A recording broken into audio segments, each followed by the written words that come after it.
एक आम परिवार से निकलकर देश की राजनीति के शीर्ष पर पहुंचने वाले बीजेपी के एक बड़े नेता, जिन्होंने राजधानी लखनऊ से नामांकन किया, वो किसी परिचय के मोहताज नहीं है, लेकिन मेरी औपचारिकता है परिचय दूं। राजनाथ सिंह जी रक्षा मंत्री हैं, भाजपा के वरिष्ठ नेता हैं, यूपी के पूर्व मुख्यमंत्री हैं।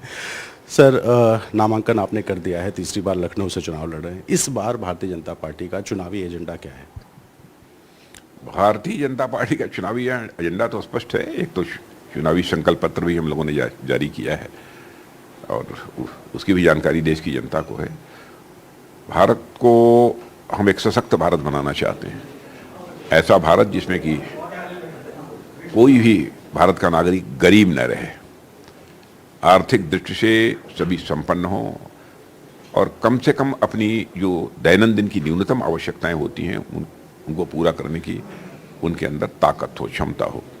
आप लोगों ने सर एक नारा दिया कि अब की बार 400 पार, और आप ही की पार्टी के तमाम नेता ये कह रहे हैं कि 400 पार इसलिए कि संविधान बदलना, और विपक्ष भी यही आरोप लगा रहा है कि संविधान नहीं खड़ा होता।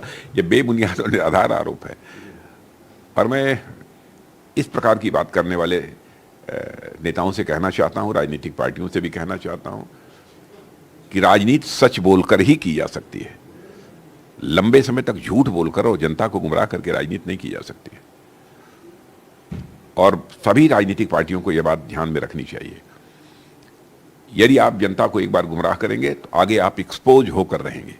आप नहीं देख रहे हैं कांग्रेस जैसी राजनीतिक पार्टी की क्या स्थिति हो गई है इस समय देश में? इसी प्रकार की हरकतों के कारण बराबर जनता को गुमराह करना, जनता से झूठ बोलना, गलत वादे करना, कभी भी किसी राजनीतिक पार्टी को अथवा किसी राजनेता को अपनी विश्वसनीयता खोनी नहीं चाहिए। और आपने देखा होगा कि हमारी पॉलिटिकल पार्टी की भी के बारे में भी उसकी एक क्रेडिबिलिटी है, एक विश्वसनीयता है, एक साख है। और हम लोग बराबर सजग रहते हैं कि कहीं कोई ऐसा काम हम लोगों की तरफ से न हो कि भारत की राजनीति में क्राइसिस ऑफ क्रेडिबिलिटी, एक विश्वसनीयता का संकट पैदा हो। इसलिए हम इलेक्शन मैनिफेस्टो में भी जो कहते हैं वो करते हैं। अच्छा सर, 14 का चुनाव बदलाव का चुनाव कहा गया, और आप चूंकि रक्षा मंत्री हैं, 19 का चुनाव जो था उसको कहा गया कि सर्जिकल स्ट्राइक जैसे मुद्दे काम किए। इस बार वो कौन से मुद्दे हैं? क्या प्रधानमंत्री मोदी का चेहरा है, विकास का एजेंडा? जहाँ तक हमारे प्रधानमंत्री जी का प्रश्न है, प्रधानमंत्री जी की लोकप्रियता अनपैरेलल है, इसमें कहीं दो राय नहीं। देश चाहता है कि पुनः उन्हें भारत का प्रधानमंत्री बनना चाहिए, और देश इसलिए चाहता है कि लोग जानते हैं कि अंतर्राष्ट्रीय जगत में भारत का मस्तक इन्होंने ऊंचा किया है, हमारे प्रधानमंत्री ने, और आगे भी भारत का मस्तक अंतर्राष्ट्रीय जगत में ऊंचा रहे, भारत की सेब पूरी दुनिया में बने।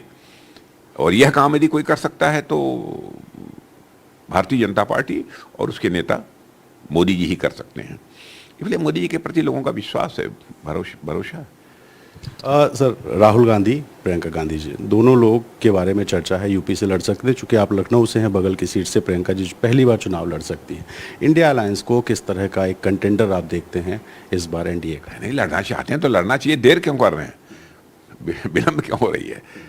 यहाँ से लड़ना चाहते हो लड़ें। भारतीय जनता पार्टी लड़ने को तैयार है। इस बार 80 पार का नारा है, कितना यकीन है? क्योंकि पहले और दूसरे फेज में कहा जा रहा है सर कि बहुत नुकसान है। कोशिश हमारी यह है कि उत्तर प्रदेश में 80 सीटों पर भारतीय जनता पार्टी विजय प्राप्त करे। प्रयत्न तो यही है। अच्छा सर, पहला और दूसरा फेज हुआ, उसमें वोटिंग बहुत कम हुई। कहा जा रहा है कि वोटर्स में उत्साह उतना ज़्यादा नहीं देखा जा रहा जो 2014-19 में था। ये जो कम वोटिंग परसेंटेज है, इसको सीधे सीधे बीजेपी का नुकसान बताया जा रहा है। प्रश्न ही नहीं है। एक तो गर्मी का भी असर है थोड़ा बहुत, और इसके अलावा मैं मानता हूं कि जो लोग प्रतिपक्ष को समर्थन देने वाले हैं उनके अंदर हताशा और निराशा की स्थिति इस समय है, क्योंकि वो भी ये मानकर चल रहे हैं कि भाई अब भारतीय जनता पार्टी को ही एकदम क्लियर मेजॉरिटी, बम्पर मेजॉरिटी मिल रही है और मोदी जी भारत के प्रधानमंत्री बनेंगे।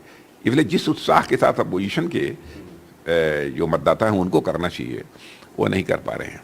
दो छोटे सवाल। आप गृह मंत्री रह चुके हैं। एजेंसीज के दुरुपयोग का आरोप भारतीय जनता पार्टी पर बहुत गंभीरता से विपक्ष बुनियाद और निराधार आरोप है। मैं समझता हूं कि यदि एजेंसी कुछ गलत करती हैं तो लोग अदालत की शरण ले सकते हैं।